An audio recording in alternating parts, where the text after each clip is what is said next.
Hi and a big welcome back to my channel.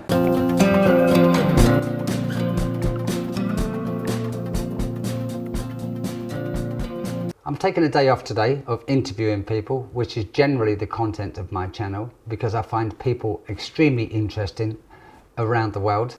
And instead I've decided to upload this video of my thoughts about several YouTubers and TV channels. They seem quite happy that they can now report on the news of COVID-19 and its origins, that it came from or possibly came from the laboratories in Hunan, China, where it may also be possible still that it came from a bat in the same city in a wet market. What do you think? Drop me a line, tell me your comments. Did it come from the laboratory or was it from an animal species? So many of them are saying, I told you so, it's what I knew all along, I was right, I was correct. What do you think? Were you right? Were you correct? Maybe there's a lot of us saying the same thing. Yes, I was right. Were you one of them? I was. However, this should not be the time for euphoria and jubilation because we were correct about something a long time ago. Instead, this is a time to put away this pretentious attitude and in fact be more curious as to why this story is no longer suppressed. Don't think for one moment that it's from pressure of the conspiracy theorists that Dr. Fauci once accused of everyone who didn't believe or trust him. And don't believe it's pressure from the WHO because they are now content with their findings. Why do you think people can now talk about this subject? Let me know your thoughts in the comments below.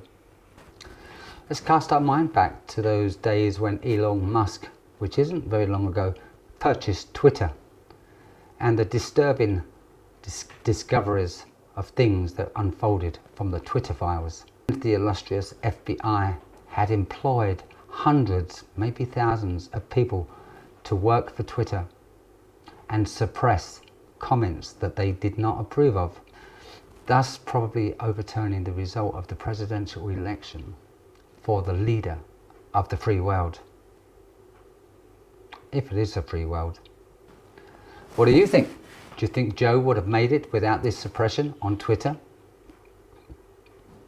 Or would it have been Donald Trump? Who knows?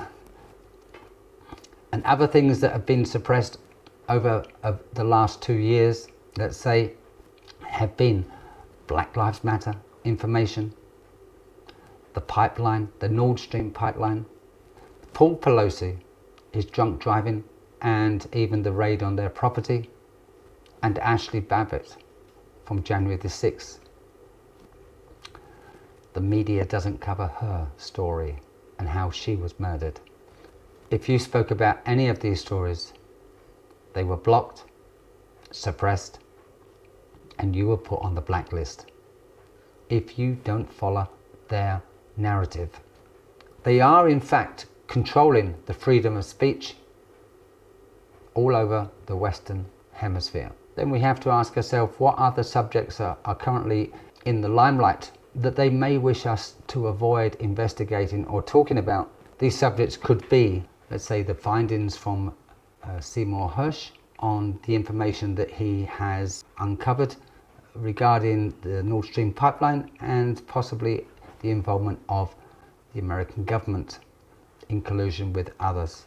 Or it could even be CNN and MSNBC reporters boarding planes, American military planes, flying over the South China Sea, provoking Chinese fighter pilots to come very close to their aircraft and advise them to turn away. It could also be many people in the Western Hemisphere in their 20s and 30s are dying of heart attacks, which is very rare. This is now toppling several thousand, I believe. And this has only started happening since the vaccinations. Alternatively, it could also be something involved with the Russia-Ukraine war, or maybe the fact that China is now supporting Russia in this situation. Whatever it is, if you're allowed to report on something that was banned, then that means it is now a distraction from what they don't want you to see right now. And remember, all these subjects have a direct link to these people: Victoria Nuland, Ursula von der Leyen, Trudeau, Zelensky, possibly Magdalena Andersson from Sweden, most definitely Rishi Sunak, the British Prime Minister, and obviously Joe or Hunter Biden, maybe even Hillary Clinton, or could it be the real President of the United States of America, behind closed doors, Obama himself.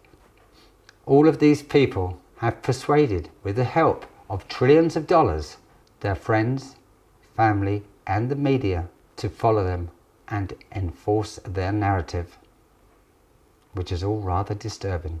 And very similar methods to what was used in Ukraine many years ago, in ratting out friends and neighbours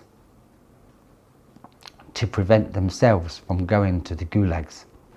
So, since the inauguration of the President of the United States, Joe Biden,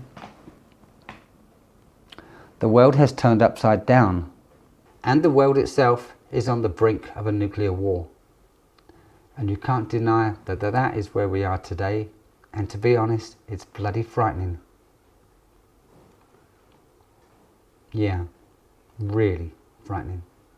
So if I could send a message to the journalists, the reporters that are lying to the general public, to millions and millions of viewers around the world, you and your families will not survive the next war, and you're pushing it. So, on a personal level, I personally like China. I'm 62 years of age, and when I was 61, here's the link, I was applying for my passport in Guangzhou, China. Hi. Well, as you can see, those who have ever been to China, I'm in Guangzhou.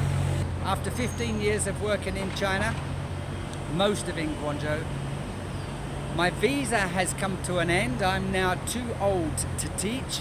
I'm 61 years old. The limit is 60, so I did an extra year.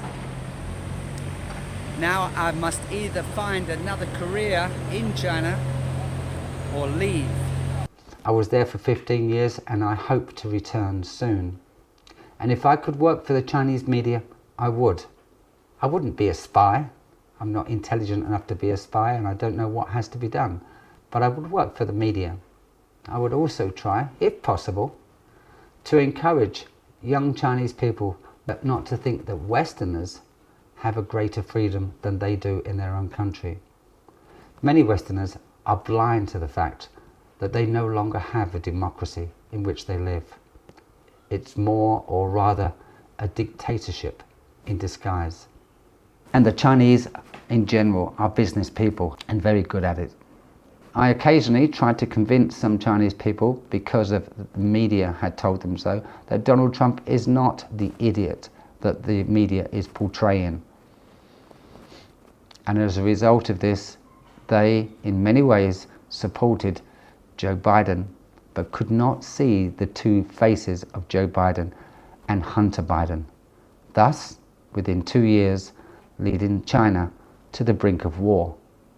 Joe Biden has said many times on Western media that he knows President Xi more than any other world leader. And if this is the case, why is he causing so much pressure to China and Taiwan? Last but not least, as we know, America has the largest defense budget the world has ever seen. Yet did you know that America itself has very little to no defense of its own country? Look at its southern borders. Millions can cross there, and look at its northern borders. They can be invaded by balloons. And the American people are being misled to think it's a defense budget. But then again, what do you think? Let me know in your comments below. Maybe it is. Maybe it's defending other countries. And maybe other countries don't want your help anymore. Who knows? I'll see you in my next video. And my next video, I believe, is an interview with a Canadian chap by the name of Dallas. Very interesting guy. Met him yesterday. Other than that, take care. Thank you very much for watching. See you in the next video. Bye-bye. Thank you very much for watching. Don't forget,